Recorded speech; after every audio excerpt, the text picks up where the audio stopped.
Come on, you can do it. Don't pull me in. Don't pull me in. I'm trying to help you. Come on. Attaboy. Come on.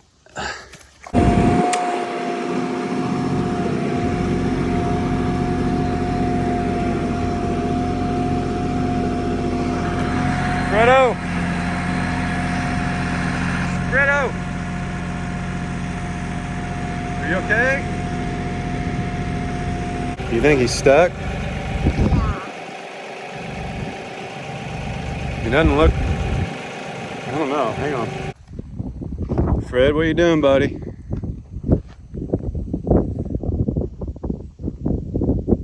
I don't think he's stuck. So Jared's really good about, and we didn't even have to talk about it, I just know that he did. He's really good about leaving these banks flat enough that the cows can get in and out. But this is like, it's new water. It's new territory, if you will. And I know he hit clay right here, but I wonder if, surely he's not stuck. He's just hanging out, right? But he's not getting out, though. I know. Hang on a second. It's not real deep right here. I mean, it is over there. Fred, what are you doing, buddy? Let me see something. You stay right there, okay? Hey, buddy. What are you doing? Let me get a rope and we'll tie him off and get him out of there. Hang on a second. This drought, and honestly, I know some other people are in a drought around the country, and I don't want to take away from what they're going through, but it has really taken a toll on animals here in our region. It is not raining enough yet to cut it and get everybody healthy, wash germs away. It's just not happening yet. But man, Fred, what you thinking, buddy? He's weak. So, come on, buddy. You can do it. Attaboy. Come on, you can do it. Don't pull me in. Don't pull me in. I'm trying to help you. Come on. Attaboy. Come on. Yeah, he's just super weak. Man, how long you been in there, buddy? Huh? You all right? It's all right. It's okay. You're all right. You're all right. It's okay. Yeah. Sit down, man.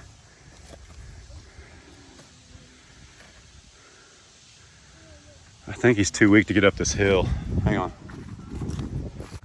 Oh, man. He didn't fall, but he turned back towards the water. And he went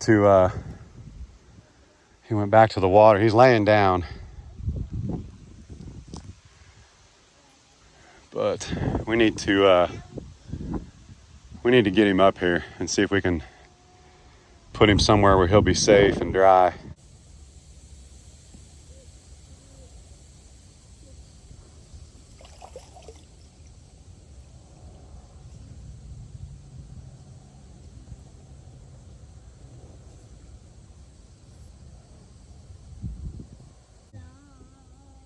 You gotta get out of there, honey. You can't stay in there, buddy. Come on, man. Come on. I know you can do this, buddy.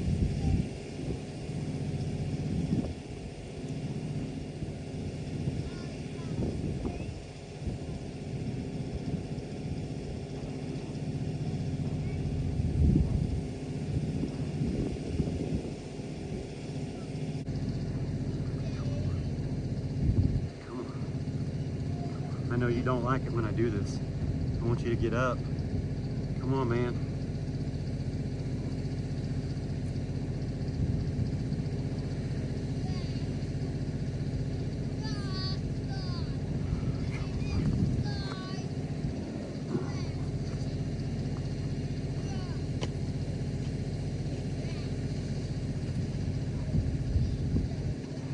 Come on, buddy. Come on, let's go. Let's go, come on. Get mad at me. Come on, get mad at me. Come on, buddy. Buddy, you can do it. Come on, man. Come on.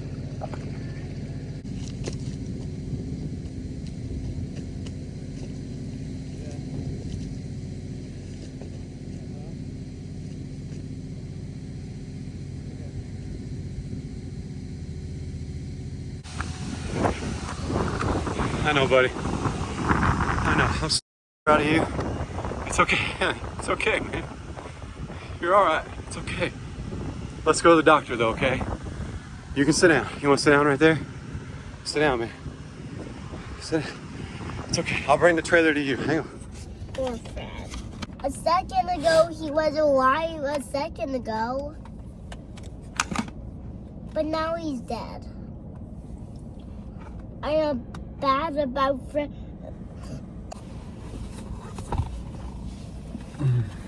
Daddy, why are you wet? Why am I what? Yeah. Some air going.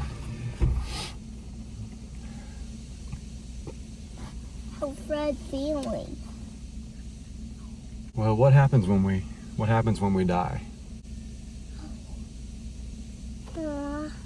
Fred's gonna go to heaven. He's gonna be sad. Fred didn't make it, okay? He didn't get better. He's better now, though, huh? He's better. He's not in pain now, right? Yeah, but he's still dead. He is still dead. Yeah. He's okay now, though, right? He died, but he's not in pain anymore. He's not breathing hard, right?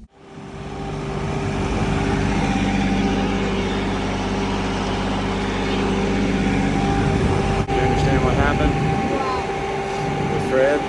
You understand what happened? Yeah. He just got really, really sick, didn't he? Yeah. It's gonna be okay, though, isn't it?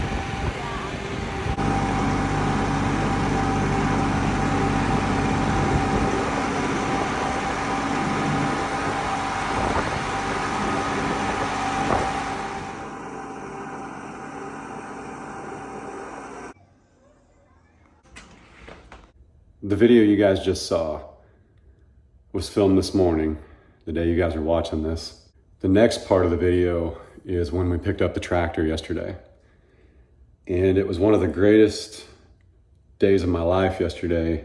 This farm, as far as being on this farming adventure, and you know, a tractor, when you've reached the point where you need a tractor and you can get a tractor, it's a pretty big deal as a farmer. And I don't care if you get a 10 horse or 100 horse, whatever the task is on your farm, you get the tractor that you need to do those tasks. I'm very, very proud that we've reached a point where we've got 20 acres and we need something like this to maintain that 20 acres and maintain these animals, and you know, just very blessed. So this footage you're about to watch was from yesterday when nothing was wrong as far as we knew. Yesterday at the filming, so at the end of this video, it's probably 3:30 in the afternoon. I've already picked up the tractor. The boys and I are on the farm, and we were just excited. Fred was actually laying next to the chicken coop near the waterer. There's a lot of shade there. There was some good grass because changing out those waterers with Fred being sick right now, the water had actually you know, we were dumping out the water every day. So there's 110 gallons or 50 gallons, however much I filled it up. There was grass right there. And so Fred would lay there. I think it was cool on his belly, and he was fine. I drove right by him. I haven't watched the footage. I don't know if he's in the background or not, but he was fine. And Jared and Jane is Jared's girlfriend. Jared, the guy doing our pond, and farmer, rancher, cattleman, whatever, you know, they were out at the farm last night until about 9 p.m. Working on some things, and there was no reason to tell us that Fred was in a bad spot then either. He was fine. They were out there quite a bit of the day while we were doing the tractor. And as for what happened, I don't know. Here's a screenshot. When we got there this morning, I started filming about the tractor and talking about it, and it was going to be a super uplifting, exciting video.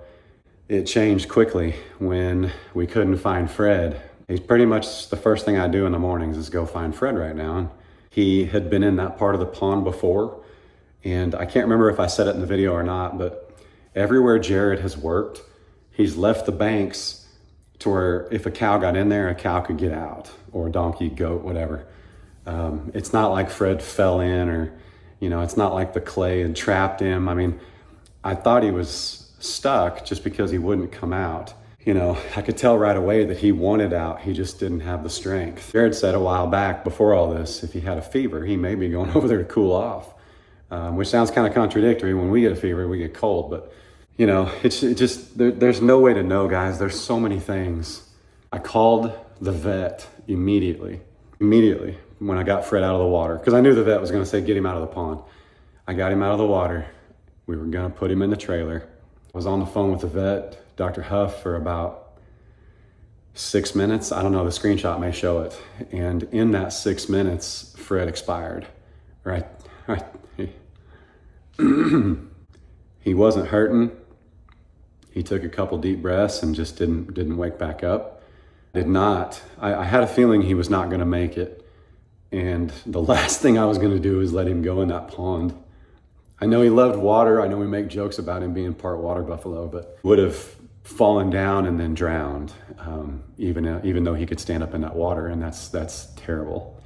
So he was coming out of that pond one way or another. I got him up out of it, and he expired right underneath that mimosa tree where he could be found quite often. And we're actually going to have Jared dig us a little hole over there by the mimosa tree. And that's where Fred will be.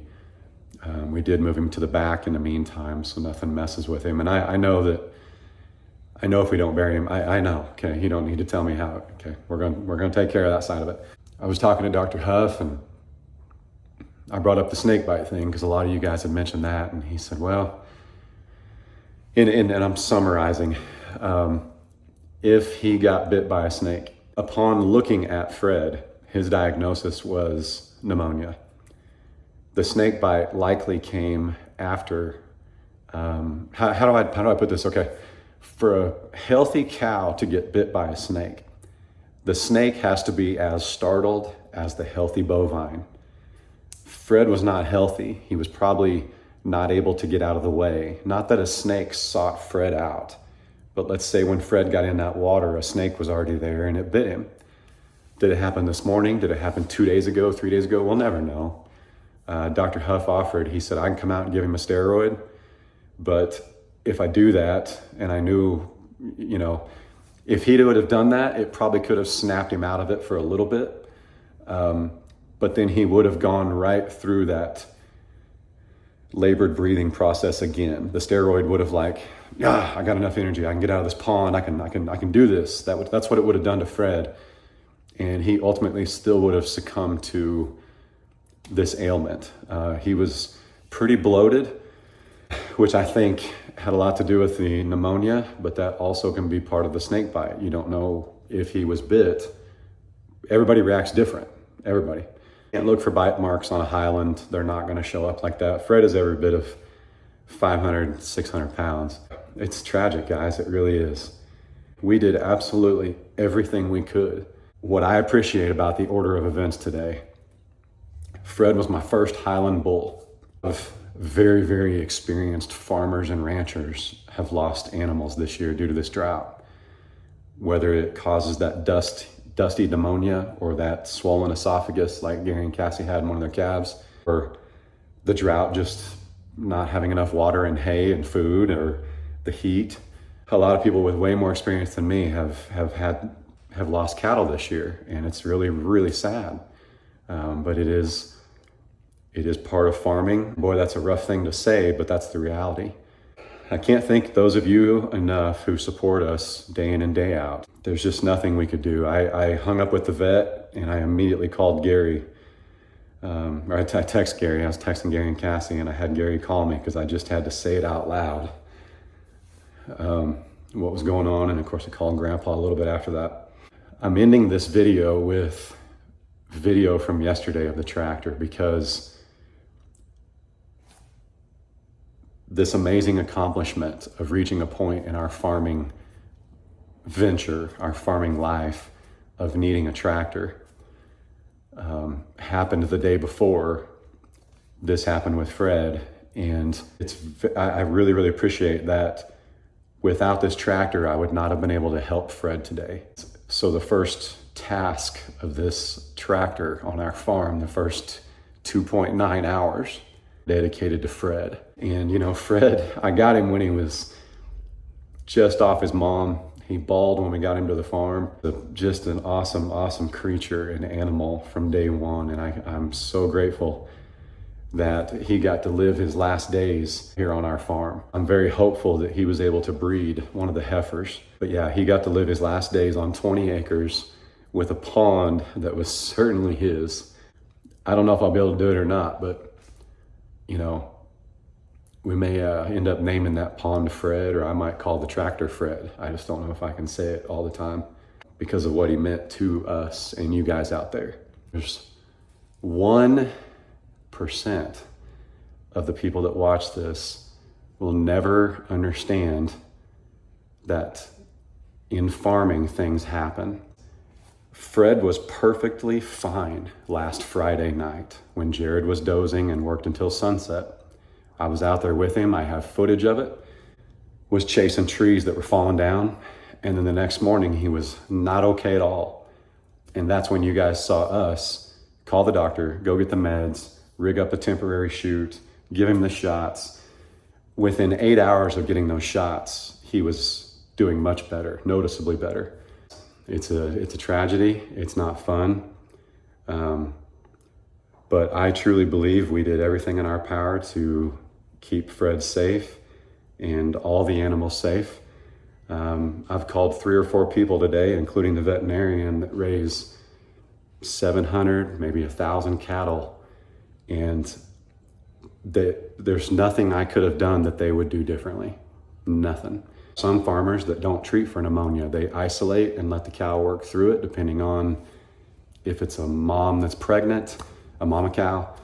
And that's farming, guys. There's nothing Dr. Huff could have done if he'd have came out. I got Fred out of the water and the trailer backed up and ready to pull him in there.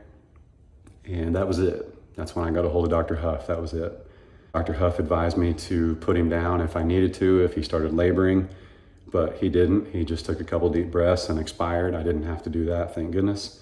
Fred would have wanted, just like I do, just like Ray does and the boys, would have wanted you guys to enjoy this next chapter with this tractor. Fred and what he brought to the channel helped this tractor become a reality quicker rather than later. And I owe that to Fred to share the next part of this video and let you guys see us bringing the tractor home. It just happened about 5 hours ago, guys, so I'm still whatever about it, but God is good all the time God is good. Just this life, how blessed, man. So I'm gonna let you guys go on that.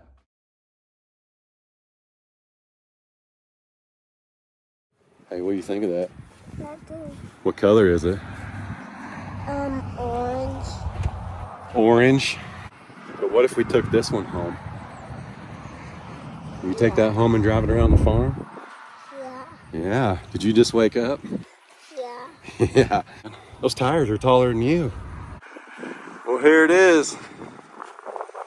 Look at that. Kirk, what do you think, man?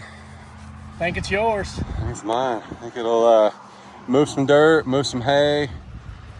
Big or small, it'll do them all. There we go. Bush hog a little bit. Absolutely. Now, is it bush hog or brush hog? Because I know you guys are... Well, bush hog is a brand. People call the active cutting down grass with one of them, brush hogging. Right. But we actually carry the bush hog brand. Gotcha. It's kind of like every hot tub, or every jacuzzi's a hot tub. Yeah. Every hot tub's a So jacuzzi. jet skis are all jet skis. I think that's a brand. And then, and Bobcat. You guys carry Bobcat for a while. Bobcat mowers. There's a lot of people that just assume every skid steer is a Bobcat. Right. Well, guys, this is it's a DK 4710 SE. Yes, sir. Woo, got it. So we got 2,700 pound lift capacity up front. Same with the rear, yep. And we'll get like a ballast box and some things to make sure we move those safely. Now I did see some other videos. It'll pick them up, but it's got to be like on pavement, perfect conditions, which that's not farm life at all. So, and I don't know how many videos you've watched after we talked, but my Highlands are kind of pushy. There's no perfect condition because if you don't have cake, they're following you until you find cake. Check this out. Woo! That's a big one, isn't it? Yeah. Is your hat gonna blow away? Or just windy and noisy out here? Awesome, man.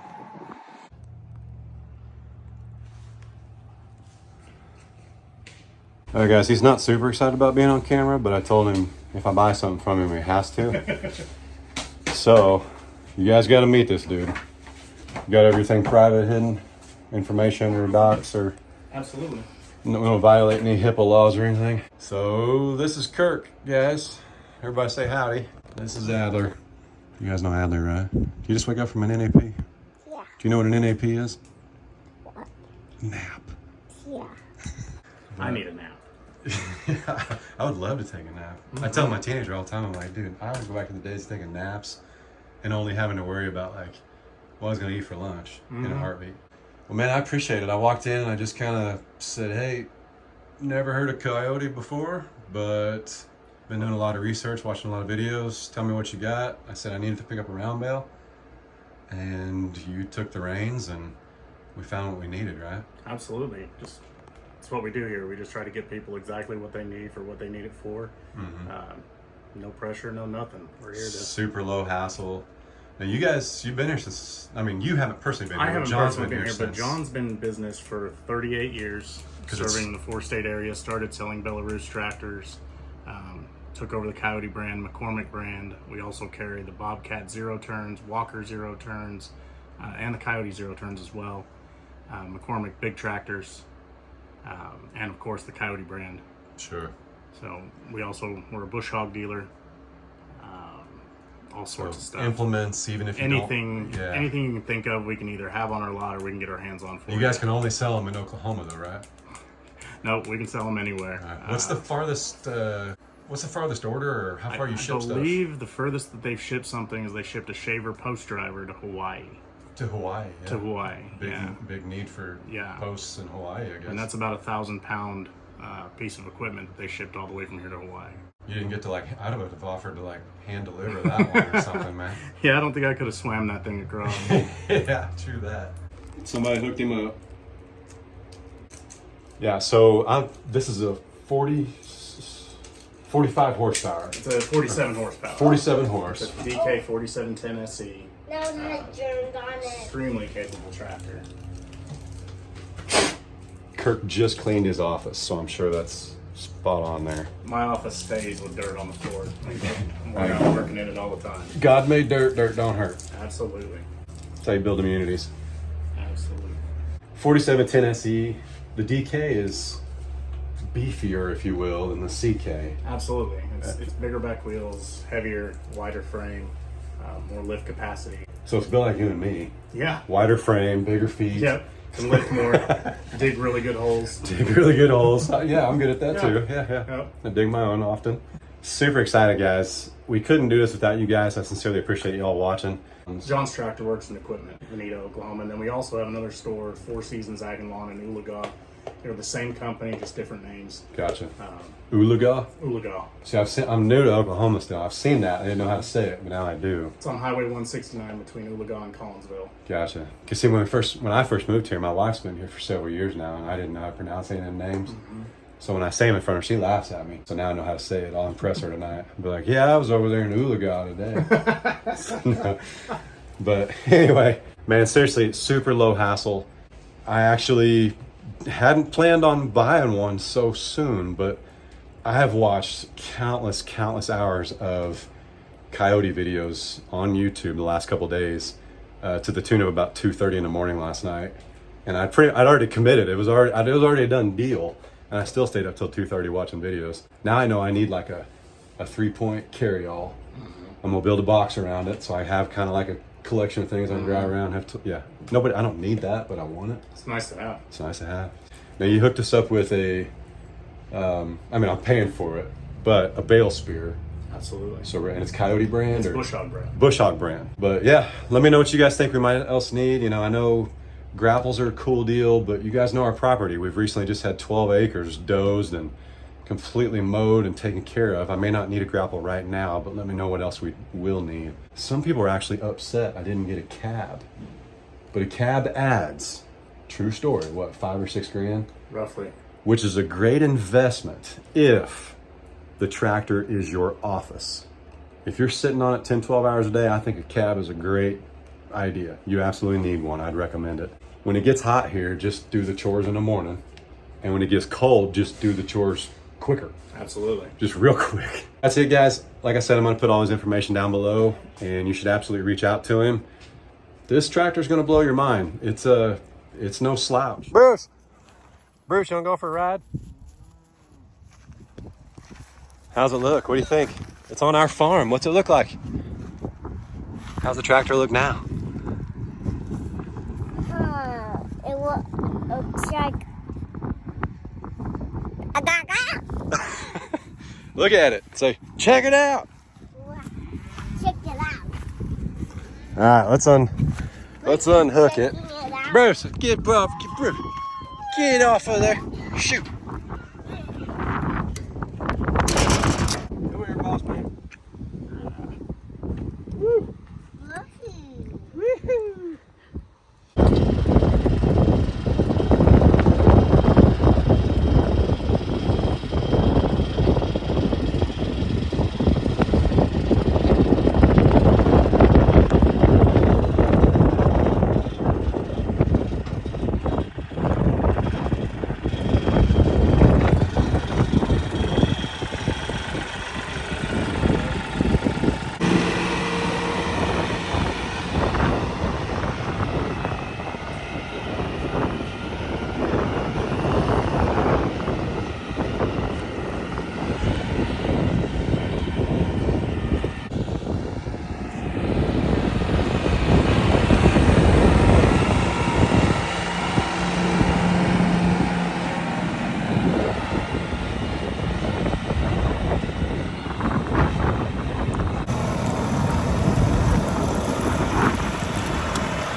What do you think, Bubba?